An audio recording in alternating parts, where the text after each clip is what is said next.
get into our Bible study. The direct reference is to the Lord's Supper. To the Lord's Supper. When he says don't have anything to do with him, it's talking about table fellowship. And the table fellowship it's talking about is the communion table. And I can remember, and now I'm just going to kind of go through some memories with you. I can remember growing up, they would typically announce sometimes a month in advance, at least a week or so in advance, when the Lord's Supper was going to be started on a Sunday morning. And that was the largest service that we had. I mean, people that did not always make an effort to be at regular attendance at worship always made a real effort to be there for the supper of the Lord. Because it held such a high importance in the mind of Christians. Now, one of the things, or two of the things that we have done in this particular congregation, that because of what I have seen taking place in my lifetime, is I made a concerted effort not only to have the Lord's Supper more than 4 times a year, which is what I grew up with, except for special services, and I'll talk about that, mention that in a minute, because some of y'all may remember those as well. But one of the things that we do with our new members class, particularly with the children and the youth, is in going through their new members class, in the children, what Dylan does is Dylan has an entire week where he talks about nothing but the Lord's Supper and how important the Lord's Supper is and what its meaning is and why it is that we do it and why it is that we should desire and want to do it. But to prove to you that obviously Christians today do not hold the supper of the Lord. Now I'm talking about adults. Do not hold the supper of the Lord in the esteem that they once did. Is that periodically I have done the Lord's Supper on Sunday nights instead of Sunday mornings, and have always made sure that I announce that previously, and it does nothing to pick up the size of the crowd. We have the same crowd on Sunday night or Wednesday night that we normally have. Even if I announce, we're going to have a Lord's Supper tonight, that there's no extra people that show up with us. So for me to have preached it in the exact context it is, that what he is talking about is the table fellowship, that when a brother or a sister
some of them just starting out, some of them quite large now, and I've asked them the question. Keith, you may have run into this when you were out west. I've asked the question, how often do y'all do the Lord's Supper? And at a minimum, I expect the old Southern Baptist answer 4 times a year, once a quarter. That's what I expect at a minimum. Instead, I had folks, these are pastors, look at me with this deer in the headlight looks that says, what are you talking about? What do you mean, what am I talking about? You know what the Lord's Supper is? Got little big wafers of bread that tastes like styrofoam, and we've got some grape juice. When do you do that? How often do you do that? And I've had guys look at me that have been in new church starts where that new church is now 10, 15, 20 years old, and they look at me and they say, we haven't done it yet.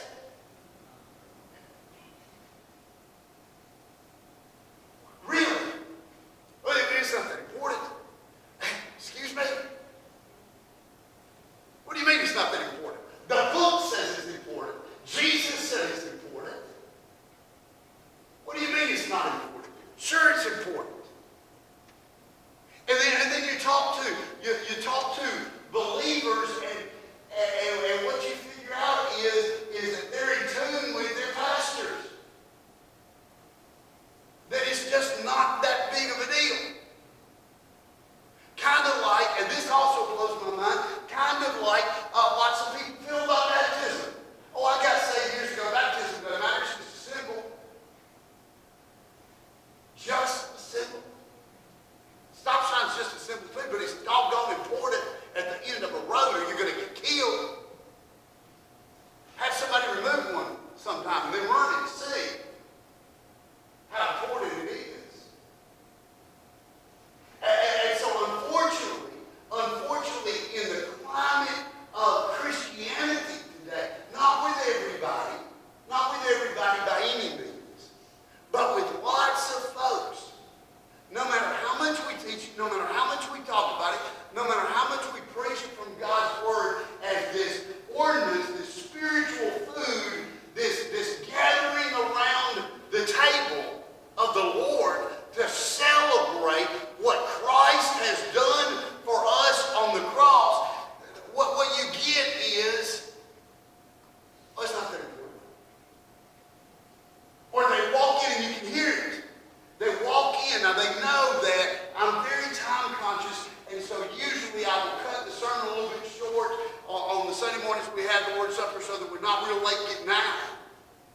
But not everybody knows that. You ought to be one of the ushers at the door and hear them come in. When they see it set up here, it's like, oh, we're having Lord's Supper.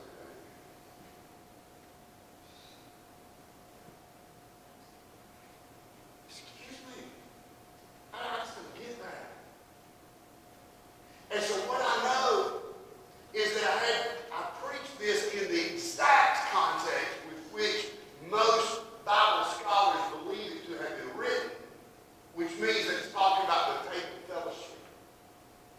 That this brother that doesn't work is excluded from the table fellowship. They wouldn't have got it. It had gone over their heads so far, they wouldn't have known what passage I was talking from. They wouldn't even know what Bible I was preaching from.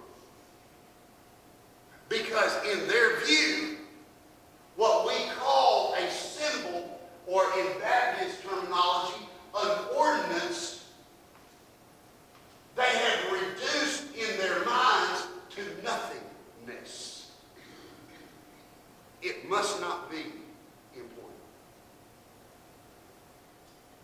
And you know, that breaks my heart.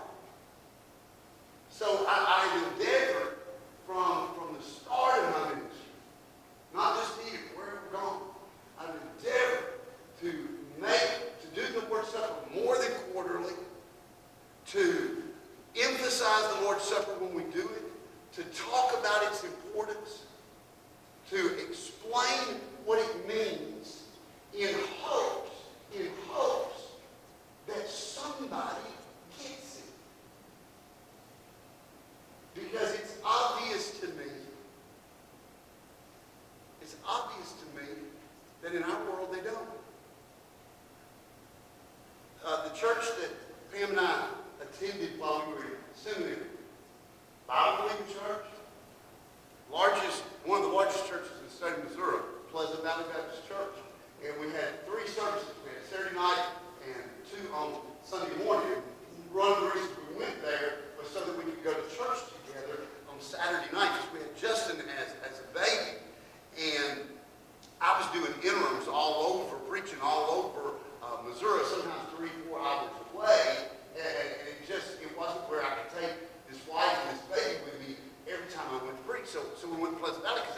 our church.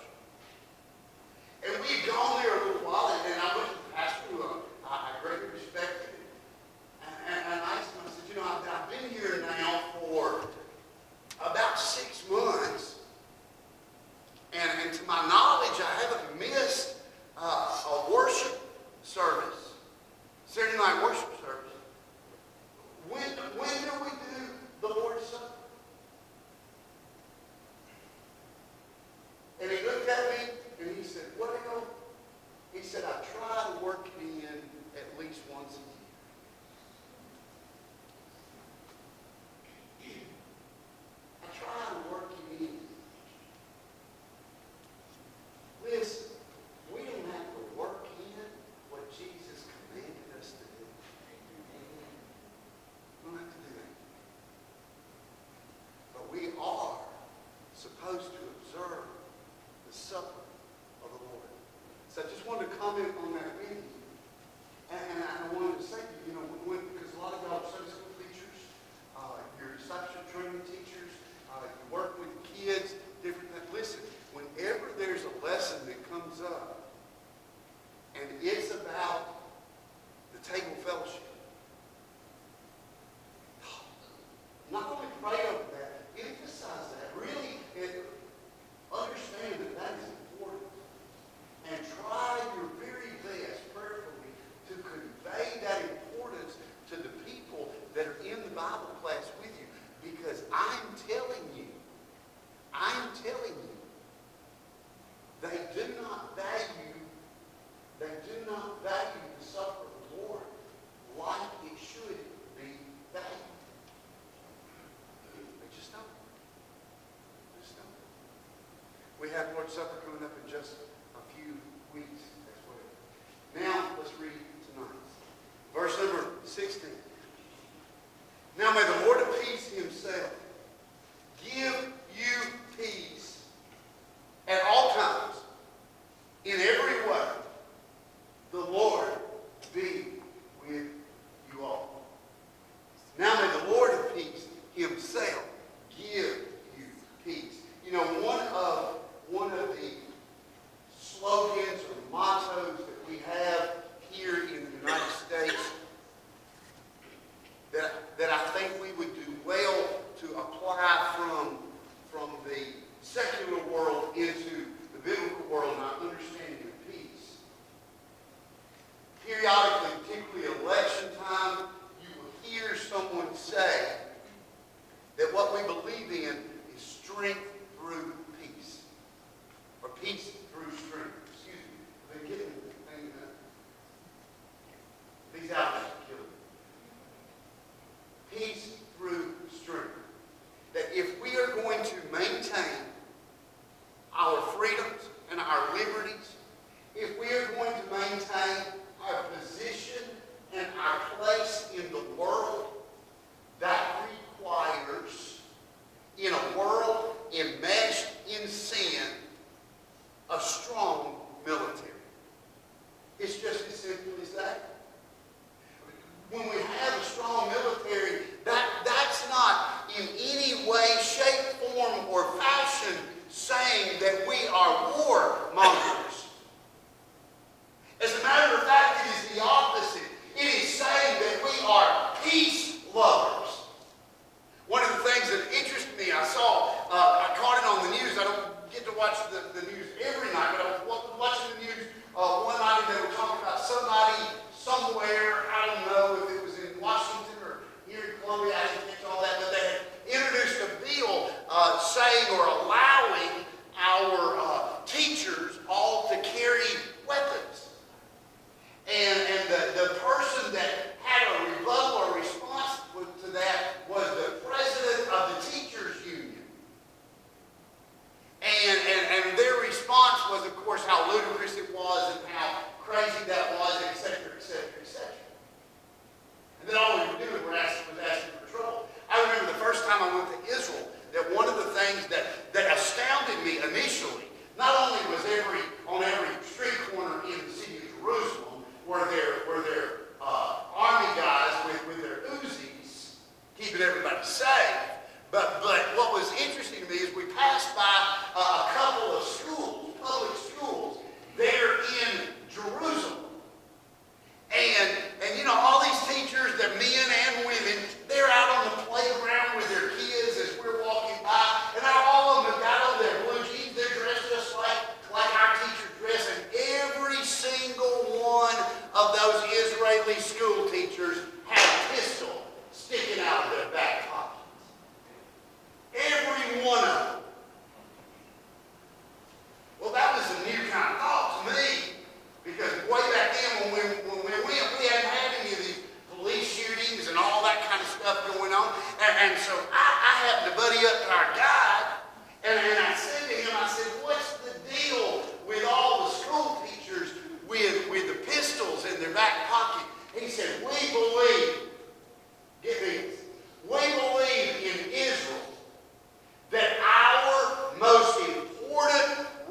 our kids. And we got one or two people that are able to protect them. Come on now. Y'all know that don't work. We believe in peace through strength. And so does Christian. If I really want to know the Lord of peace, and I want to know peace in my life, listen, in my life's like yours. Not only do I have a sin nature, but everybody I'm around has sin nature. Everybody I work with has sin nature. Everybody I live with has sin nature. All my kids and my in-laws have a sin nature. Everybody I rub elbows with has a sin nature. And I am telling you right now, in this world, though there are some great days and there are more great days than bad days, praise God, we live in a society, we live in a place enmeshed in sin and demonic activity, and I am telling you, if I want to know peace in this world of conflict, I'm going to have to know the strength of the Savior. Or I'm not going to know any peace. Because everybody's sin is going to get to me. Everybody's sin, including my own, is going to wear on me. And I'm going to be a basket case. Because it's going to have its effect on me. So as surely as I believe in strength and peace in this country, in a world of terrorism and radical Islam and everything else that's out there, I need to understand that there's a war going on all around me in the spiritual realm, and if I want peace in the middle of this war that I'm enmeshed in, I better know the Lord of peace, and I better know His strength, and I better be armed with spiritual armor on an ongoing basis, or I'm not going to know any peace. That's just plain and simple. And that spiritual armor, as outlined by Paul, most of it's defensive, but I love that sword of the Spirit that we have. Pray without ceasing.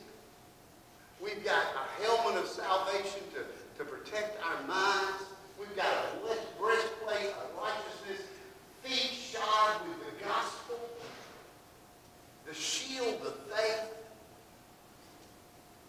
Listen, I don't think it's any accident. Hear me say this. I don't think it's any accident that when Paul related the spiritual armor, he used the armor of a Roman soldier that everybody knew. He used military items of his day and military language to describe the strength that we need for the battle we face. He could have used other illustrations. He could have surely gotten something from agriculture. The Bible is replete, particularly the Psalms. The Bible is replete with illustrations from agriculture because these people were agriculturalists. They all knew about the rule life. It was funny this morning when I talk about a pig coming in the backyard. That's because it's so rare that any of us would even see a pig. Nevertheless, have somebody's neighbor's pig in your own backyard, chasing the dog. That's a rarity, therefore it's funny. But there was nothing rare about agricultural usage in Bible times. Surely he could have come up with not the spiritual armor, but the spiritual plowman. Or he himself, Paul, was a craftsman. These folks were intricate craftsmen. They were used to craftsmen. Do you not remember Jeremiah used the potter and the potter's wheel? Surely he could have used some example like that, but he didn't. He used military, and the best military of his day. The most ruthless military of his day. The Roman Empire and the Roman soldier. To describe how you and I will be to be clothed.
In the ancient world, there was no Geneva Conventions. Those people were ruthless. And isn't it interesting that Paul went to a ruthless soldier to pick up his armor and say, this is the way we've got to do